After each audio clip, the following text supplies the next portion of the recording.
Hola, ¿qué tal amigos? Los saluda Brenda Kessler desde el Tecnológico de Monterrey, Campus Guadalajara. Muchas gracias por acompañarnos en esta edición de Panorámico, un programa transmitido por el Canal 7.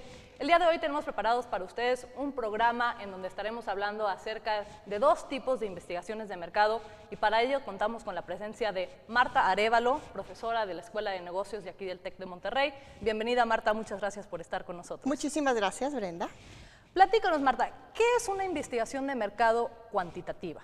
Mira, la investigación de mercados en sí es una herramienta que utilizamos mucho en mercadotecnia para obtener la información de nuestro mercado meta, de aquellas personas, nuestros consumidores, que nos ayuda a que las empresas puedan generar estrategias que sean exitosas y lo vemos reflejado en sí en el producto o servicio que nos ofrecen. El enfoque cuantitativo es que nosotros, ahora sí que redondeando el término, asignamos números, cuantificamos atributos, experiencias, la actitud que tienen nuestros consumidores hacia una marca, un servicio o producto. Es decir, la información que yo voy a obtener a través de esta investigación es un valor numérico, un porcentaje preciso, objetivo. Así es, normalmente nos hermanamos con la investigación cualitativa, que creo que vas a tocar en un momento, donde obtenemos los atributos. Nosotros en la parte cuantitativa le asignamos ese valor, ese porcentaje a ese atributo. ¿Cómo surge este tipo de estudios? ¿Cómo y cuándo más o menos? ¿La investigación de mercados? La investigación de mercado. Híjole, yo creo que es una disciplina dentro de lo que cabe relativamente joven, así como tal como investigación de mercados, y surge mucho de la necesidad en cuanto empieza a surgir mucha competencia en el mercado, más empresas que te están ofreciendo un mismo producto con diferentes variables, es cuando se tienen que poner las pilas para identificar cuál es el factor diferenciador que hacen que tu producto sea seleccionado por el mercado en particular. Entonces, es la manera en la que surge, es un mercado de competencia libre, entonces, ¿cómo hago yo para tener una estrategia que haga que sea atractivo mi producto? ¿Cuáles son los pasos que tenemos que realizar a la hora de hacer este tipo de investigación? Es decir, vamos a generar una muestra, vamos a aplicar la encuesta o el tipo de, el método que utilicemos en esta investigación. ¿Cuáles serían los pasos a llevar a cabo? El primero es identificar que verdaderamente necesitas una investigación de mercados, porque muchas veces confunden las empresas lo que están generando internamente con algo externo. Entonces tú les tienes que ayudar a que de verdad te des cuenta, oye, sí es un tema que se cubre con una investigación de mercados. Entonces lo primero es identificar esa necesidad de información. Eso lo traducimos nosotros en términos de objetivos de investigación de mercados. Y después vamos a ver, oye, cuál es de la investigación de mercados se va a adaptar mejor. ¿Es un enfoque quali o es un enfoque cuantitativo? Porque ahí las dos metodologías tienen diferencias. Una vez que decidimos cuál de esos dos diseños, entonces pasamos a la parte de la elaboración de la herramienta que nos va a funcionar. En el caso de los estudios cualitativos es una guía de tópicos, en el caso de nuestros estudios cuantitativos el más popular es un cuestionario, una encuesta que nos aplican, ¿no?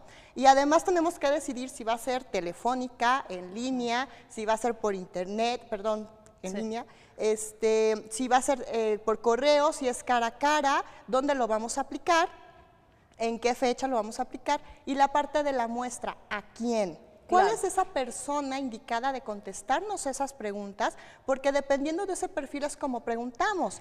¿Y cómo se obtiene esa muestra? ¿Cómo decido a quién le voy a aplicar esa encuesta? Tenemos dos caminos. Tenemos una parte que es la parte estadística que llamamos los métodos probabilísticos, donde utilizamos fórmulas, y tenemos la parte no probabilística, donde nosotros normalmente nos manejamos, que tenemos ahí también para elegir a 4 diferentes, que nos va a dar dependiendo del perfil del mercado. Aquí tenemos mucho en cuenta cuál es el perfil del mercado que queremos alcanzar. Perfecto. Ahora, platicábamos fuera del aire acerca de una herramienta con la que tú estás muy familiarizada. ¿Cómo se llama esa herramienta? Es el SPSS, Statistical Package for Social Sciences, y nos ayuda a traducir el cuestionario en variables que después nos permite analizarlo. De ahí es donde surgen las famosas gráficas que después manejamos e interpretamos. Veamos cómo funciona esta herramienta. Si lo vemos a simple vista, nos damos cuenta de que SPSS se parece a la aplicación Excel de Microsoft, pero la que conocemos en Excel como columnas, aquí lo conocemos como variables. Y las variables son las preguntas que tenemos en el cuestionario. Los que son los renglones en Excel, aquí lo conocemos como casos, y los casos son el número de encuesta que estamos aplicando.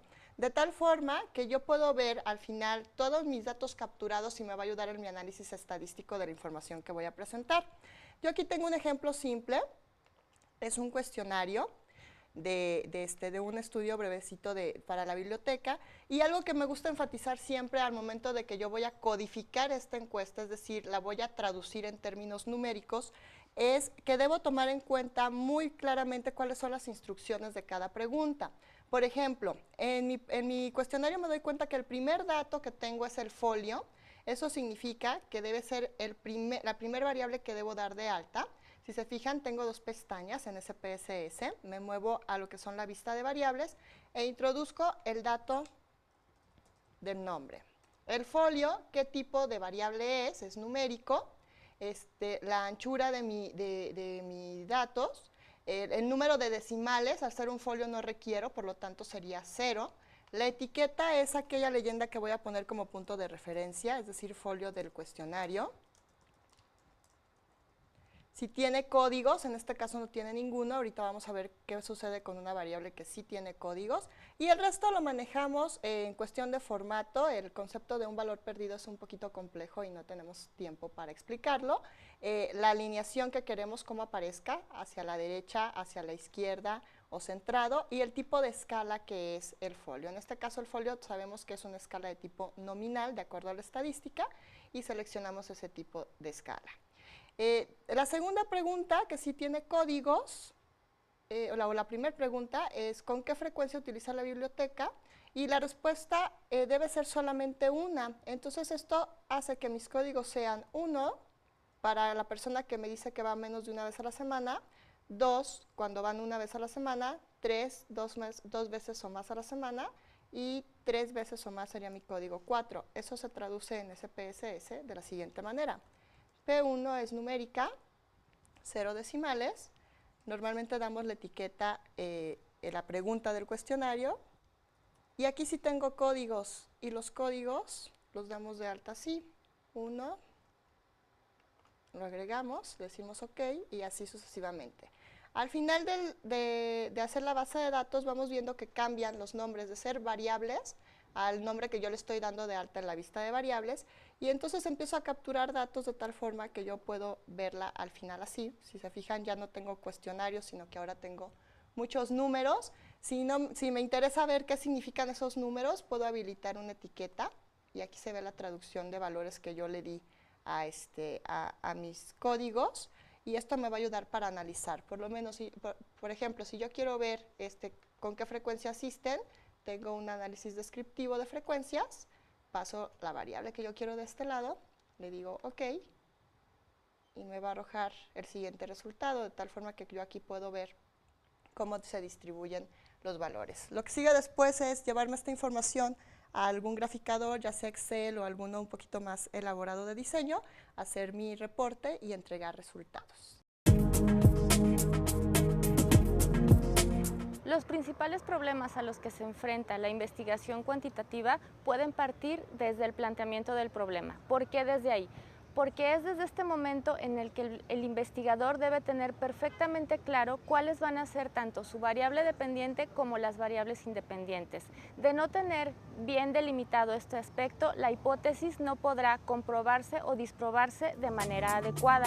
La interpretación de los datos cuantitativos se da con base en la asociación y la correlación de variables.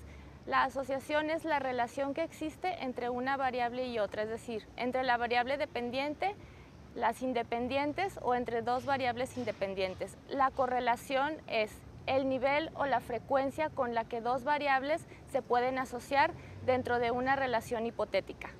Bueno, ya vimos cómo funciona esta herramienta y nos tenemos que ir a un corte, pero no le cambie porque más adelante estaremos con María Guadalupe Certucha, que nos estará platicando acerca de las investigaciones cualitativas.